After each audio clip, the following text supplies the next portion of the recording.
Hello friends, welcome back to Anjana Lal study. Friends, मेरे आज की वीडियो का टॉपिक है महाकवि कालिदास का जीवन परिचय। आज की वीडियो में मैं आपको महाकवि कालिदास का जीवन के बारे में बताऊंगी। उनका जन्म कब हुआ, कहाँ हुआ, सारी बातें इस वीडियो में आपको मिलेंगी। वीडियो पसंद आए तो लाइक कीजिएगा, कमेंट कीजिएगा, अपने दोस्तों में शेयर कीजिएगा और चैनल पर नए हैं तो सब्सक्राइब भी कर लीजिएगा। तो चलिए वीडियो स्टार्ट करती हूँ। सबसे पहले जानते हैं उनका परिचय। महाकवि कालिदास का जीवन रहस्यमय है क्योंकि उनके जन्म और जीवन से जुड़े ठोस ऐतिहासिक प्रमाण नहीं है। ऐसा माना जाता है कि वह 4वीं या 5वीं शताब्दी में गुप्त काल के समय के कवि थे और उनके संरक्षक उज्जैन के राजा विक्रमादित्य थे। कोई ठोस सबूत उनके जीवन का नहीं है। कुछ विद्वानों के अनुसार वे मध्य प्रदेश या हिमालय की किसी जगह से थे। उनके जीवन से जुड़ी कई लोक कथाएं और किंवदंतियां हैं जो बताती हैं कि वह एक साधारण व्यक्ति थे और शिक्षा में सामान्य थे। मतलब बचपन से उन्हें कोई अच्छी शिक्षा नहीं मिली थी। कुछ लोगों के अनुसार वह महामूर्ख थे। कुछ कहानियों के अनुसार उनके ज्ञान और रचनात्मकता का विकास उनके विवाह के बाद हुआ, जब उन्होंने ज्ञान और विद्या प्राप्त की। कालिदास एक महान कवि थे। उनका जन्म लगभग 150 ईसा पूर्व माना जाता है। उनके पिता का नाम आत्माराम दुबे था। उनका जन्म स्थान उज्जैन था और वे कश्मीरी ब्राह्मण परिवार से थे। एक कहानी के अनुसार कालिदास बचपन से महामूर्ख थे। उनका विवाह राजकुमारी विद्योत्मा से हुआ था। उनके विवाह से संबंधित भी एक कहानी है। कहा जाता है कि राजकुमारी विद्योत्मा ने, जो कि बहुत ही बुद्धिमान थी, उसने यह घोषणा की थी कि जो व्यक्ति उसे शास्त्रार्थ में हरा देगा वह उसी से विवाह करेगी। राजकुमारी विद्योत्मा से विवाह करने देश विदेश से कई विद्वान और राजकुमार आए, लेकिन कोई उसे हरा न सका। तब कुछ लोगों ने मिलकर यह योजना बनाई कि इसका विवाह किसी महामूर्ख से कर दिया जाए। उन्होंने जंगल में कालिदास को एक पेड़ पर लकड़ी काटते देखा। कालिदास में उन्हें सबसे बड़ा मूर्ख नजर आया क्योंकि जिस पेड़ की डाल पर वह बैठा था उसी डाल को वह काट रहा था। पंडितों ने उसे पेड़ से नीचे उतारा और उसे राजकुमारी के पास ले गए। उन्होंने कालिदास का परिचय अपने गुरु के रूप में राजकुमारी के सामने कराया। पंडितों ने कालिदास से कहा कि राजकुमारी जो कुछ भी पूछे तुम चुप रहना और इशारों में उसका जवाब देना। राजकुमारी ने उसके साथ शास्त्रार्थ किया और मौन रहने के कारण वह शास्त्रार्थ में जीत गया। इस तरह राजकुमारी विद्योत्मा से उसकी शादी हो गई।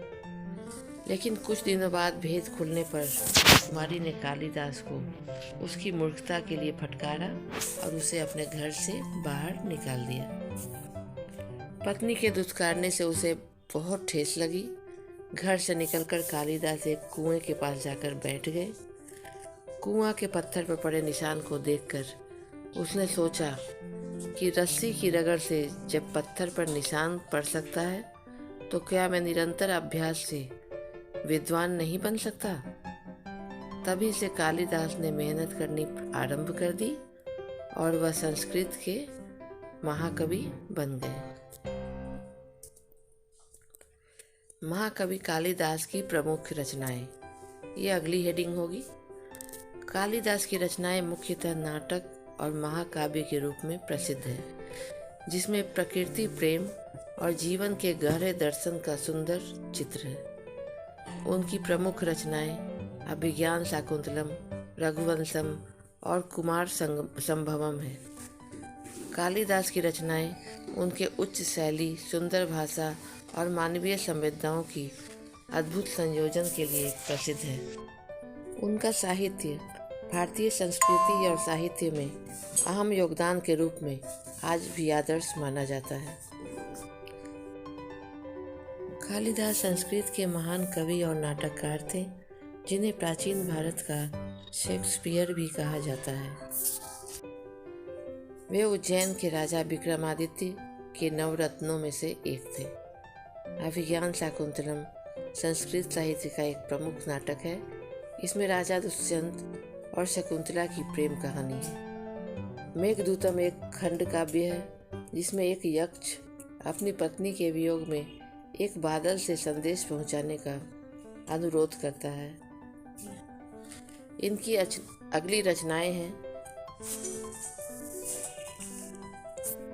रघुवंशम। रघुवंशम में सूर्यवंशी राजा रघु और उनके वंश के शौर्य का विस्तृत वर्णन है।